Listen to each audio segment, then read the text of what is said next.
Welcome back, folks, to Diddley's Customs. Today we got something special for you.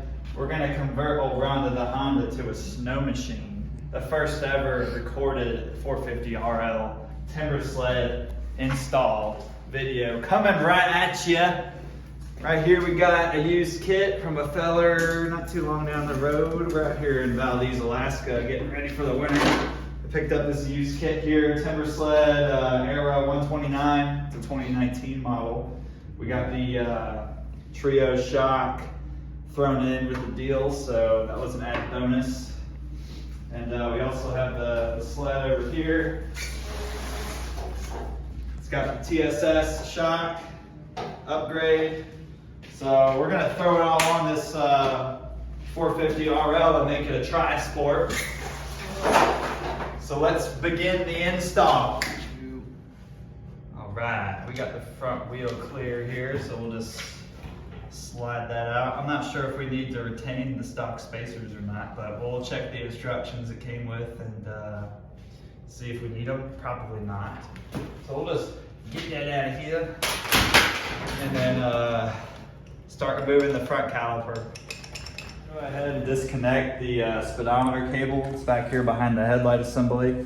We're just gonna slide up this boot right here, and then it's this electrical plug, this black one right here. So we're just gonna disconnect that guy, and then we're gonna come back through and disconnect all of these plastic clamps or retainers that are holding the brake line assembly on, as well as the speedometer cable, so we can get all that free and off the bike.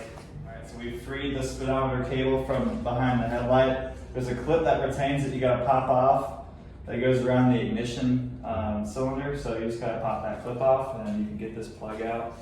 So now what we're gonna do is just come down this side of the fork and undo all these little plastic retainers, because we don't need those anymore.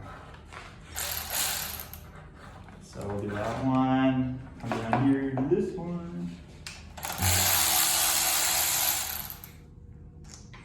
And then we're gonna put the bolts on the floor so we can't find them later. And then I'm just gonna put them back where I found them, so when I put this bike back together for summertime riding, I won't forget where they're at. Now we're just gonna remove these 10mm bolts that are retaining the caliper on, so it's just two. And there she goes. Should be able to remove the two 8mm bolts right here. There we go. Unplug it right here. Perfect. And then there's that. Removed. All right, so we just popped the dust seals off to give it a quick clean, the fork seals, before we throw on these neoprene shock socks, just to protect the front end of the bike from getting ice and snow forced up into the shocks when we're riding. So I figure it would be a good idea to get something like that to protect the seals. So we're just gonna take the seal mate, take your dust seals off with like a flathead screwdriver, just wedge it in there like that and rotate it, pop it down, and then you can take your seal mate, come up into the fork seal. You're gonna see a little bit of oil come out. Make sure you get up in there and kind of just run it around. Got a little bit of schmutz. So we'll just take some brake cleaner now with a clean rag and wipe the tube down. Very nice and clean. So we went ahead and removed the front fender to install the trio front shock mount. So on the Hondas, you gotta get a specific bracket from Timbersled that'll fit your bike. So it'll go on the underside of this fender, just like that. And it comes with hardware. The ones that we need, Honda guys, are these two small ones and these two medium ones. It also comes with these additional longer ones with longer screws, but we don't need those. And we also have this that goes here for the main trio mount. But so these longer ones will go with these longer bushings, shorter ones will go with the shorter bushings. So we'll go ahead and feed it up there. So the longer ones are gonna go up front on these two, and the shorter ones are gonna go back with these guys side of the bracket. take one screw, put it in, and we're just gonna go ahead and feed it up there so it'll be easier. All right, so we got our trio shock mounted up for the top section here. Just one bolt, slides up, torque to 40 foot-pounds. And then it's already attached down here to the ski. These spacers for the spindle, there's 3 of them for the Hondas. So there's a left spacer, it's 57054. That goes on the left of the bike. So it goes on this side. This goes in the center, 41212, that goes in the center. And then this goes on the right side, 41187. Put some grease on it. So we'll put this here, this guy, this side, beat it in.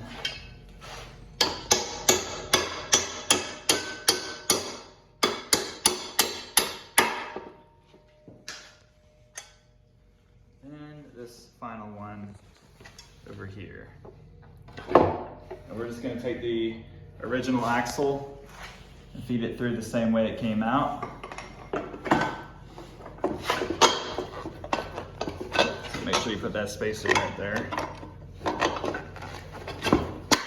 Okay, and then just button it up as you would if you were putting on your front wheel. So we just installed the outer fork clamps with the hardware. So you got 2 longer ones and 2 shorter bolts.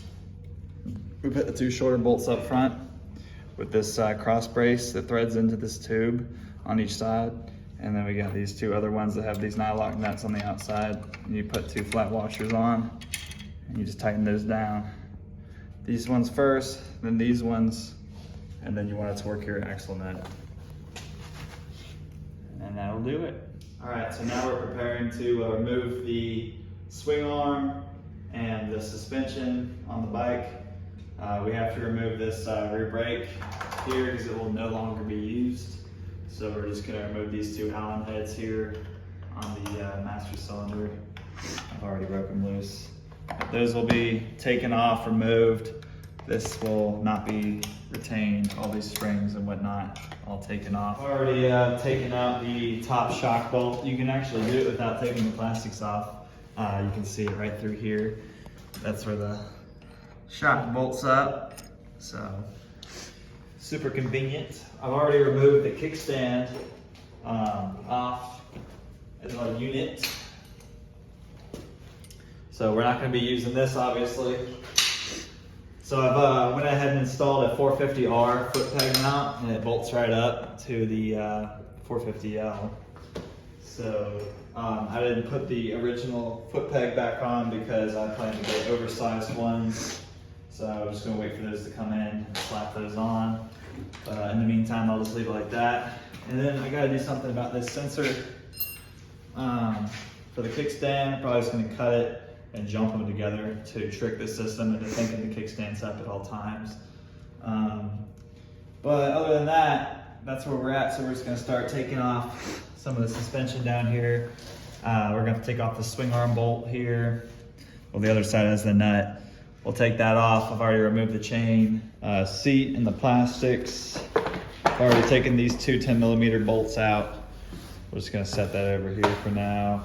We're gonna have to remove both of these side panel plastics. Loosened up these subframe bolts right here. Took these all out. So that way you can get a little wiggle in the subframe. And then that enabled us to drop the shock out finally. So able to get that out. Right, so we're getting ready to slide in the skid. There's some bushings that are required for install. Timbersled systems are a universal kit, but you need to order the fit kit for your bike off the website. So for the Hondas, 41477 is gonna go on the left outer side. Make sure they're greased up when you install them and you have the O-ring in place, like that. The left inner is gonna be 41138. Slide that guy in. And then the right inner bushing is going to be this one. O-ring. It's gonna be 41478. Enter. Make sure they're all seated down. The O-rings in place. So that way you can slide it in there. It's just gonna bolt right where your factory swing arm went. So between the motor, slide that in there and use the factory swing arm bolt. Slide that guy in there, make sure it's greased.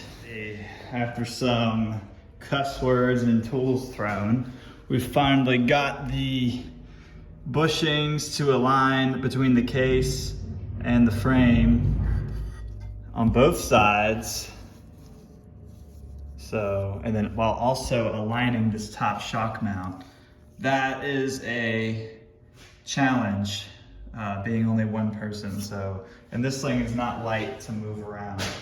So getting it at the right height, and then sliding it in with one person is not easy. Thankfully, I have this adjustable bike stand. I had to put a box of sockets under it to give me a little extra height, just because this thing is so tall with this shock. It just wasn't there to put in that bolt. It wasn't lined up. I had to go higher. So it's a challenge, but if you have the right tools and the right lift, it's very possible. I was nervous about that shock clearance with the airbox, but it looks like it's gonna be okay.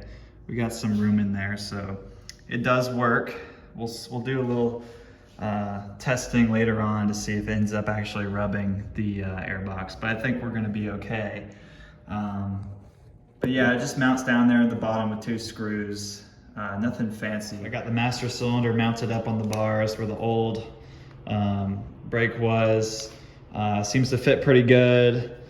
We just got it angled downward, so should work out. We'll see. I'm just gonna make it tidy and put some cable ties on it. So we kind of got the brake line mocked up a little better. I'm not really happy about this right here. I'm gonna try and make it sit on this side of the frame, but that exhaust is really close, so I might just wrap some heat tape around this portion of the line, put this plastic back on and see how it looks. But I kind of just got it temporarily zip tied right here to kind of follow this channel behind this plastic, zip tied there, and then brought up right there. So I could maybe try and put it in front, but I'm afraid that I'm not gonna have enough slack when I turn the bars, because when I turn the bars this way, it's pretty much extended all the way. So we're gonna leave it there and see how it goes. If I don't like it, then I might just end up getting a longer braided line, but it is what it is. Just removed my air filter. This is my dirt air filter, so we're going to remove that and get our new filter. So we're gonna get a twin air filter, and then we're also gonna run this outer wears filter over it. So that way, we're not gonna oil this.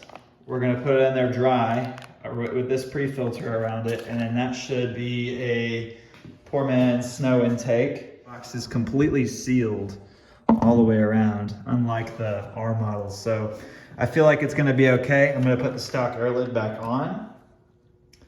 Maybe I'll leave it off at first, we'll see. That way it just reduce snow ingestion in the airbox. New air filter in with the filter skin around it. So that's gonna be the snow intake setup. We'll see how it does. And then I've also hooked up the chain that was supplied with the kit. It goes over that slider, around that sprocket, and then it comes back to the drive sprocket on the bike. It goes over this slider in place on the Timbersled skid where it mounts. So now all we gotta do now is slack. So we're gonna adjust that by turning that bolt out. We've got to loosen those 2 subframe bolts right there. We got the chain slack set properly. So the steps for that are, you wanna make sure that it's off the ground, no weight on the sled or the skid itself. So you can put it up on a stand like I've got. That one's a 13 millimeter, and then this one over here for the actual adjustment is a 10 millimeter. It's So you're gonna turn that back or forward depending on how tight or loose your chain is. And you wanna get your chain slack set to 1/4 inch to 3/4 of an inch. So I just put a ruler. You wanna measure it from when it's slacked. Pick a link and then move it up. So I'm gonna find that link. Obviously I do this with 2 hands, but I'm gonna measure up. So 1 inch, it's down there, and move it up. So we got about 1/2 inch of slack, which is right in the middle of the parameters. So we're gonna monitor that, check that before every ride. That's important, because if it's a new chain, it will stretch. But this is a used chain, so we should be okay. So that's how you set the chain slack on these. So now that the chain is good, we're gonna tighten those subframe bolts back up and then tighten that jam nut right here. All right, so we've got her all buttoned up for the most part. One thing I meant to mention was I had to take off this aftermarket AXP skid plate that has this linkage guard here because that was interfering with the paddles on the Timbersled track. So we had to remove that, so we're probably just gonna end up putting the stock skid plate back on. Definitely want a skid plate there. I'm gonna have to end up removing this aftermarket San Diego Powerhouse thermostat bypass and putting the factory's thermostat back in for this thing to be better in snow. That way the engine can stay warm. I also plan to put a PST engine jacket over the engine to keep it warm and not let snow on there. I also have an exhaust guard from P3. But yeah, it'll look something like that. You know, it'll cover it up. For the most part, I just wanted something to go over that. We'll get her out of the garage and show you an all-around view, but this is pretty much it. I'm gonna make a few tweaks, but as far as the install goes, she's installated. So yeah, let's pull her out of the garage and see what she looks like out in the sunlight.